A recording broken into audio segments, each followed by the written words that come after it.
Hi friends, ఇంకా మనకి వరలక్ష్మి వ్రతం అయితే రాబోతుంది కదా. చాలామంది వరలక్ష్మి వ్రతాన్ని చేసుకోవాలనుకుంటారు, కానీ బడ్జెట్ లేదు, మేము చేసుకోలేము, అంత ఖర్చు చేయలేమని ఆలోచిస్తూ ఉంటారు. ఎక్కువ ఆడంబరాలు లేకుండా సింపుల్గా అమ్మవారు మన ఇంట్లోకి వచ్చే విధంగా అమ్మవారి అనుగ్రహం కలగాలి అంటే అండర్ బడ్జెట్ ఒక 500 to 300 to 500లో అయిపోయే విధంగా వరలక్ష్మి వ్రతాన్ని అయితే మీతో షేర్ చేస్తాను. ఈజీగా సింపుల్గా అండి, ఎవరైనా చేసేసుకోవచ్చు అండి. ఎక్కువ డబ్బులే కావాల్సిన అవసరం లేదు మనకి అమ్మవారికి పూజ చేయాలంటే సో ఎలా చేయాలి, ఏంటి, ఏమేమి కావాలి, కలశం ఎప్పుడు పెట్టాలి, ఎలా తీయాలి, ఇలాంటివన్నీ ఈ వీడియో అయితే మీతో షేర్ చేస్తాను. వీడియో అనేది స్కిప్ చేయకుండా కంటిన్యూస్గా అయితే చూసేయండి ఫ్రెండ్స్. హాయ్ ఫ్రెండ్స్, ఇంకా చెప్పాను కదా అండర్ బడ్జెట్ 500 లోపు వరలక్ష్మి వ్రతాన్ని సింపుల్గా చేసే విధంగా. సో ఏమేం కావాలి అనేది నోట్ చేసుకోండి. ఇక్కడ చెప్తున్నాను, సారీ, ఇంగ్రీడియంట్స్ అంటున్నాను, పూజా సామాగ్రి. ఇంకా మనకు మెయిన్ వచ్చేసి పీఠం అండి. పీఠము, పసుపు, కుంకుమ, గంధం, అగరబత్తులు, పూజ ఆయిలు ఉంటే ఆవు నెయ్యి వేయండి, లేదు అనుకుంటే నార్మల్ నెయ్యి అయినా. ఇంకా మనకి ఫ్లవర్స్ అనేది కంపల్సరీగా ఉండాలి. కలశం పెట్టడానికి రాగి చెంబు, ఇంకా దీపం పెట్టడానికి దీపకుందులు, హారతి ఇచ్చడానికి హారతి పళ్ళెము, పసుపు, కుంకుమ, కలశంలో వేయడానికి నాణ్యాలు, బెల్లము అండి. వినాయకునికి మెయిన్ వచ్చేసి బెల్లం ముక్క అనేది ప్రసాదంగా పెడుతూ ఉంటాం. బెల్లము, ఇంకా కలశం మీదకి బ్లౌజ్ పీసు మనకి అమ్మవారికి తాంబూలం పెట్టడానికి ఈ విధంగా ప్లేట్లు అయితే సిద్ధం చేసుకున్నాను. ఇది చూపిస్తాను లాస్ట్లో ఏమేమి పెట్టాలి అమ్మవారికి అనేది చూపిస్తాను.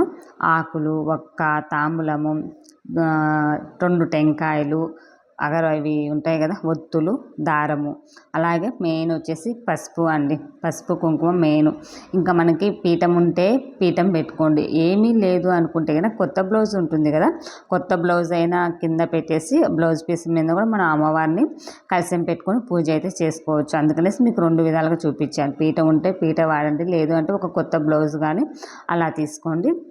ఇంకేందేనండి, సింపుల్ ఇంగ్రీడియంట్స్. ఎక్కువ ఆడంబరాలు, డెకరేషన్లు, ఫ్లవర్స్ అవి ఇవి ఏమీ అవసరం లేదండి నన్ను అడిగితే సో సింపుల్గా చేసుకుంటే ఎవరైనా చేసుకోవచ్చు. ఆ విధంగా నేనైతే మీతో షేర్ చేస్తున్నాను ఈ వీడియో అనేది. ఇంకా చాలామంది అడుగుతూ ఉంటారు, ఇంత సింపుల్గా అంటే చేస్తే ఫలితం ఉంటుందా ఉండదా అని అనుకోవచ్చు. మనం ఫలితం అనేది మన మనసుతో శ్రద్ధగా చేసామంటే ఏదైనా సరే అమ్మవారు స్వీకరిస్తారండి. మనం ఎక్కువ ఆడంబరాలు, డెకరేషన్లు అవి ఇవి బంగారాలు పెట్టి చేయాల్సిన అవసరం లేదు. ప్రశాంతంగా స్వచ్ఛమైన మనసుతో మనం అమ్మవారిని ఆరాధించామంటే కంపల్సరీగా అమ్మవారి అనుగ్రహం ఉంటుందని నేనైతే నమ్ముతానండి. ఇదైతే కంపల్సరీ. ఇంకా మెయిన్ వచ్చేసి ఈశాన్యం మూల అండి. మీకు వీలుంది అనుకుంటే దేవుని గదిలో చేయండి పూజ, లేదు అనుకుంటే ఇలా నాకైతే ప్లేస్ లేదండి, హాల్లోనే చేస్తున్నాను. అమ్మవారి దేవునికి సంబంధించి ఈశాన్య మూలను పెట్టుకున్నాను, దాని పక్కనే ఇలా పూజ చేస్తూ ఉంటాను. ప్రతి ఇయర్ ఇలానే చేస్తాను నేనైతే ఇలా మంచిగా ఇల్లు క్లీన్ చేసేసుకొని పసుపు, కుంకుమ, గంధం ఇవన్నీ పెట్టుకోండి. ఇంకా అలాగే మెయిన్ వచ్చేసి గడపనైతే కంపల్సరీగా పూజించుకోండి. నేను ఇంక ఈ వీడియోలో ఎక్కువ లెంత్ అవుతుందని నేను గడపను పూజించడము, గ్యాస్ పొయ్యిని పూజించడము, ప్రసాదం చేయడము ఇలాంటివన్నీ చూపించలేదన్నమాట. ఇది మాత్రమే చూపిస్తున్నాను. లేచిన వెంటనే ఇల్లు మొత్తం క్లీన్ చేసేసుకొని ఈ ప్రాసెస్ అయితే చేయండి. పసుపుతో మనం ఎక్కడ పూజ చేస్తున్నామో అక్కడ పసుపుతో మంచిగా అలికేసి అష్టదళ ముగ్గు బియ్యం పిండితో వేయాలండి. అష్టదళ ముగ్గు వేసేసి 4 పక్కల 4 గీతలు గీసేసి ఆ ముగ్గు మీద పసుపు, కుంకుమ వేసి దానిపైన పీఠం పెట్టి పీఠాన్ని కూడా మంచిగా పసుపుతో అలికి అష్టదళ ముగ్గు వేసేసి పసుపు, కుంకుమ వేసి అమ్మవారి పటం అయితే పెట్టాలి. కంపల్సరిగా అమ్మవారి పటం పెట్టి పువ్వులతో అలంకరించుకోవాలి. ఇంకా చాలామందికి కలశం ఆనవాయితీ ఉంటుంది, కొందరికి ఆనవాయితీ ఉండదు. అది మటుకు ఇంట్లో పెద్దవాళ్ళని అడిగి కలశం అనేది ఏర్పాటు చేసుకోండి. అది నేను చెప్పేదైతే తర్వాత పీఠం మీద ఉంటే ఒక ప్లేట్ పెట్టండి, లేదు అనుకుంటే ఇలా కింద ఒక తమలపాకు వేసేసి తమలపాకు మీద 5 గుప్పెళ్ళు బియ్యం వేసేసి ఆ బియ్యం మీద పసుపు, కుంకుమ వేసి కలశాన్ని అయితే ఏర్పాటు చేయాలి. కలశం చెంబు, రాగి చెంబు కానీ ఇత్తడి చెంబు కానీ ఇవి కూడా లేవు అనుకుంటే మన స్టీల్ చెంబు ఉంటుంది కదా, మంచిగా క్లీన్ చేసేసి స్టీల్ చెంబు కూడా పెట్టి మనం కలశాన్ని ఏర్పాటు చేసుకోవచ్చు అండి. ఇంకా అలాగే ఈ కలశం చెంబుకి 5 వరుసల దారం తీసుకొని పసుపు రాసి ఆకు తమలపాకు కట్టి కంకణంగా కట్టి ఇప్పుడు కలశాన్ని ఏర్పాటు చేసుకోవాలి. అమ్మవారిని ఆహ్వానించాలన్నమాట. పసుపు, కుంకుమ వేసి పూలు, అలాగే కాయిన్స్, రూ. 5 కాయిన్స్ ఉంటే రూ. 5 కాయిన్స్, లేదంటే రూపాయి బిళ్ళలు ఉంటే రూ. 2 బిళ్ళలు వేసేసి అచ్చింతలు వేసి నిండు కడవ నీళ్ళు అయితే గిన వేయాలండి. కలశంలో నిండు చెంబు నీళ్ళు వేసేసి కొంచెం తక్కువ వేసుకోండి. ఎందుకంటే పైన టెంకాయ పెడతాం కాబట్టి టెంకాయ నీళ్ళల్లో మునిగిందంటే పాడవుతుంది. సో అందుకనేసి కొంచెం వాటర్ వేసేసుకొని దానిపైన తమలపాకులు 5 తమలపాకులు పెట్టి దానిపైన టెంకాయ పెట్టాలి. తమలపాకులు లేవు అనుకుంటే మామిడాకులు కూడా పెట్టచ్చు అనమాట. ఏవి అవైలబుల్గా ఉంటే అవి అయితే కనుక కంపల్సరీగా పెట్టచ్చు. ఇంకా ఈ విధంగా టెంకాయని కూడా మంచిగా పసుపు రాసి బొట్టు పెట్టి, ఇంకెందుకంటే అమ్మవారిలాగా మనము కలశాన్ని పూజిస్తాం కాబట్టి మంచిగా అలంకరించుకోండి. తర్వాత దానిపైన బ్లౌజ్ పీస్ ఈ విధంగా కోన్ షేప్లో చేసేసుకొని పెట్టాలి. లేదు ఇక్కడ గ్రీన్ కానీ రెడ్ కానీ ఏవైనా బ్లౌజ్ పీసెస్ తీసుకోవచ్చు. రెడ్, గ్రీన్ ఇంకా మిగతా కలర్స్ కాకుండా ఈ 2 కలర్లో ఏదైనా అమ్మవారికి సమర్పించవచ్చు. తర్వాత గాజులు, పసుపు, కుంకుమ, పువ్వులు కలశానికి ఇవన్నీ పెట్టిన తర్వాత కలశాన్ని ఏర్పాటు చేసుకున్న తర్వాత కంపల్సరిగా వినాయకుడిని పూజించుకోవాలి. ఎందుకంటే మనకి ఫస్ట్ ఏ శుభకార్యం చేసినా ఏదైనా సరే వినాయకునితోనే ప్రారంభిస్తాం కాబట్టి ఫస్ట్ వినాయకుడిని చేసుకోవాలన్నమాట పూజ. పసుపు తీసుకొని పసుపుతో గణపయ్యను చేసుకొని పసుపు, కుంకుమ, ఫ్లవర్స్ అన్నీ పెట్టేసి ఆయనకు ప్రసాదంగా బెల్లం ముక్క పెట్టాలండి. కంపల్సరిగా బెల్లం ముక్క అనేది వినాయకునికి పెట్టాలి. వినాయకునికి ప్రసాదం పెట్టిన తర్వాత మనము అమ్మవారికి పూజ అనేది స్టార్ట్ చేసుకోవాలి. ఇంకా ఇక్కడైతే కనుక నేను దీపకుందులు తీసుకొని పసుపు, కుంకుమ, గంధం అన్నీ పెట్టేసుకొని దీపకుందులకి ఒత్తులైతే ఎక్కించి ఆయిల్ వేసేసి తాంబూలం పెట్టేసి ఇంకా అన్నీ రెడీ చేసుకుంటాం. అంటే మనము పూజ చేసుకునేటప్పుడు అన్నీ తెచ్చుకొని పూజ దగ్గర పెట్టుకున్నామంటే ఈజీగా అయిపోతుందండి. పూజ కూడా దగ్గర దగ్గర ఒక హాఫ్ అన్ అవర్ 1 అవర్లో అయితే అయిపోతుంది. ఇంకా అమ్మవారికి తాంబూలంగా అయితే కనుక 2 బ్లౌజ్ పీసులు అండ్ పసుపు, కుంకుమ, ఆకు, ఒక్క, నానబెట్టిన శనగలు కంపల్సరిగా పెట్టాలి. ఉంటే ఫ్రూట్స్ పెట్టండి. లేదు అనుకుంటే గాజులు ఉంటే గాజులు కూడా హాఫ్ డజన్ అలా పెట్టండి. లేదు అనుకుంటే 2 గాజులైనా సరిపోతుందండి.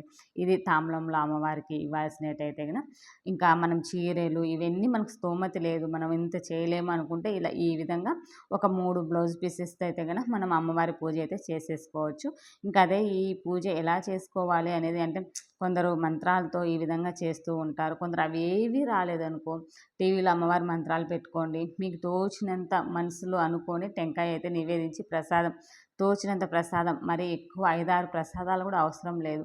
ఏదో ఒక్క ప్రసాదం చేసినా సరిపోతుంది. అవి కూడా చేయలేము అనుకుంటే వడపప్పు పానకం పెట్టేసి టెంకాయ కొట్టేయండి చాలు. అంతకుమించి ఇంకా ఎక్కువ అవసరం లేదనమాట. ఈ ఎక్కడైనా పూజా స్టోర్లో ఈ వరలక్ష్మి వ్రతం బుక్ అనేది దొరుకుతుంది. ఇందులో పూజకు సంబంధించిన మొత్తం డీటెయిల్స్ అయితే ఈ పూజా బుక్లో ఉంటాయి. ఎవరైనా కావాలంటే కంపల్సరీగా కొనుక్కోండి. ఇంకా నేనైతే అష్టోత్తరము, అష్టలక్ష్మి స్తోత్రాలు ఇలాంటివి కొన్ని కొన్ని ఉంటాయి కదా, అవన్నీ మంచిగా చదువుకొని పూజ అయితే చేసుకుంటాను. ప్రతి వరలక్ష్మి వ్రతానికి నేను ఈ విధంగానే చేస్తానండి. ఇంకా తర్వాత తోచినంత ప్రసాదం పెట్టండి. లేదు అనుకుంటే వడపప్పు పానకం పెట్టండి సరిపోతుంది.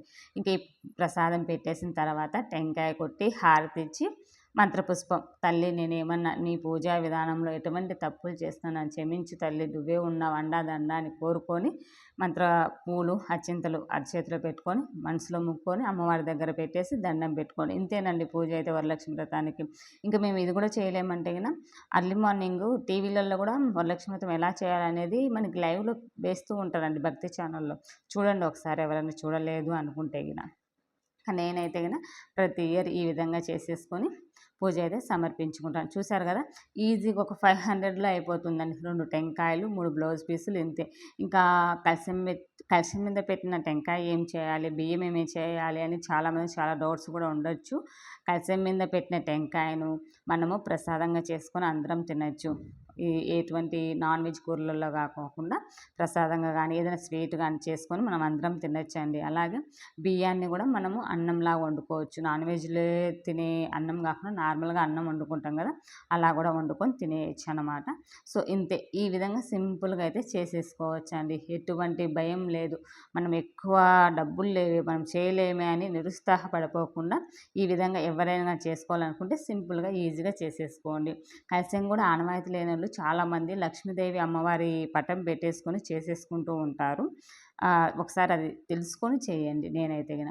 ఇంకా నెక్స్ట్ డే కలశం ఎప్పుడు కదపాలి అని చాలామందికి డౌట్ రావచ్చు. కలశం నెక్స్ట్ డే ఎందుకంటే శుక్రవారం కదపకూడదు. నెక్స్ట్ డే శనివారము కదపాలి కలశాన్ని అయితే గిన. ఇంకా నెక్స్ట్ డే మంచిగా స్నానం చేసేసి మళ్ళీ కొంచెం ప్రసాదంగా ఏదో ఒకటి ఫ్రూట్స్ ఏదో ఒకటి పెట్టేసి అమ్మవారికి దీపం, ధూపం, హారతి అన్నీ ఇచ్చిన తర్వాత యథాస్థితికి వెళ్ళి తల్లి మళ్ళీ మా ఇంటికి రావాలి అనేసి కలశాన్ని కదపాలన్నమాట. ఒక 5 టైమ్స్ అలా కదిలించి పెట్టేసిన తర్వాత దీపం కొండెక్కిన తర్వాత ఇంకా అవన్నీ తీసేయాలన్నమాట. తీసి ఎక్కడివెక్కడ సర్దుకోవాలి. ఇది అండి వరలక్ష్మి వ్రతం యొక్క ప్రాసెస్ అయితే నేను ఈ విధంగానే చేస్తూ ఉంటాను. ప్రతి ఇయర్ ఈ విధంగానే చేస్తాను. సో ఇంకా ఎవరికైనా ఏమైనా డౌట్స్ ఉంటే కనుక కామెంట్ బాక్స్లో కామెంట్ చేయండి. ఇలాంటి యూజ్ అయ్యే వీడియోస్ మళ్ళీ మీ ముందుకైతే తీసుకొని వస్తాయి. ఎలా ఉన్నాయో చెప్పడం మర్చిపోవద్దు. బాయ్.